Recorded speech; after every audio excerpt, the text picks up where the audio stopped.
All right, guys, I'll take you on a little tour of the stables. But while we're doing a tour of the stables, I'm going to discuss animal welfare versus animal rights. And what you guys have to understand is that these two terms are now political terms.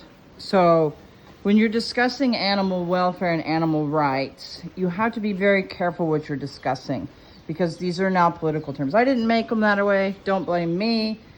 I believe animals have rights: a right to freedom, a right to health, a right to food, a right to water, a right to humane care, etc. and so forth. However, animal rights isn't that. So what animal rights is now is that no animals should be owned. This includes dogs, cats, horses, any animals at all.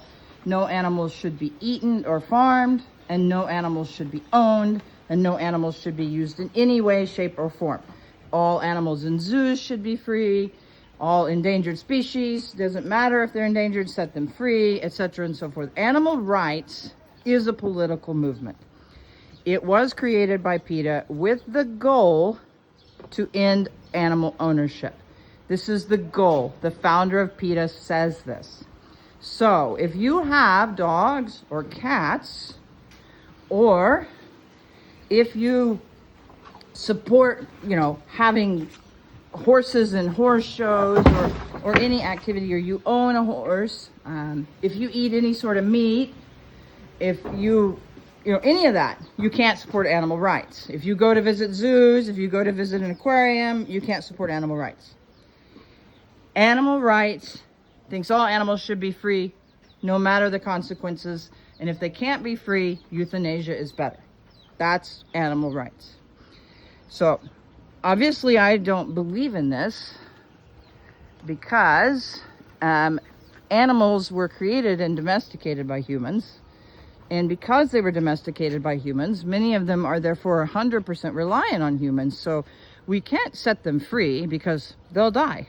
The humans have destroyed so much of our world and our environment that we need zoos and aquariums to protect endangered species who no longer have any place to live. So I can't support animal rights, because that would mean all these animals would die. And it would also mean I couldn't keep my cats or anything. So animal rights, no, bad. Animal welfare, good. Animal welfare believes that animals and that humans are responsible for the ethical and humane care of animals. That we are responsible to take care of domesticated animals, to take care of sick or injured wild animals, and that we are responsible for animals in captivity, and we must care for them humanely. This is animal welfare. It means that we can have pets as long as we take good care of them. We can ride horses. We can support ethical working horses.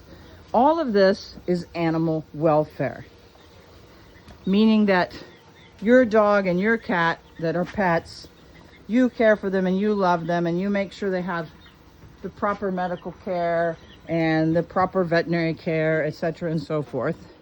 And you're a responsible owner, so you believe in animal welfare.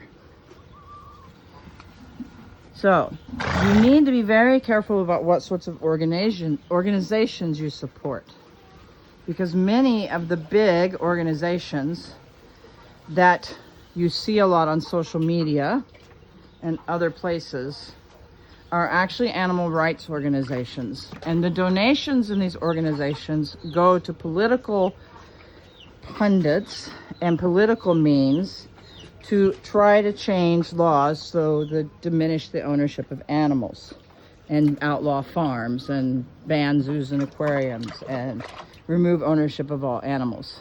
So you don't want to support these kind of organizations, because they are animal rights.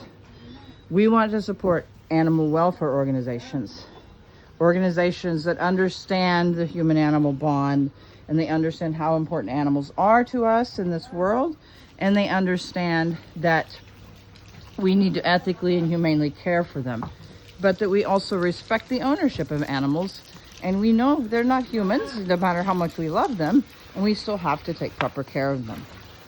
So it's a research project for everybody. Google, ChatGPT, whatever. Learn about the difference between animal welfare and animal rights. And when you're supporting places, make sure you support the correct ones. Don't support ones that do not support animal ownership. Don't support ones that want to ban all zoos and aquariums and leave all the endangered species to die. Don't support those. Support places that take care of animals and want to ensure their longevity, want to ensure that the species that are endangered are rehabilitated and released later in the future, want to ensure that we can still own dogs and cats and horses and cattle and pigs and other animals as pets and care for them and love them and enjoy sharing our homes with us. Want to ensure that people who eat meat can eat meat as long as it's sourced ethically and humanely. All of these things. We have to be careful in our political stances and in our financial support and other things, because animal rights organizations can make far-reaching decisions that will affect everybody. Thanks for listening.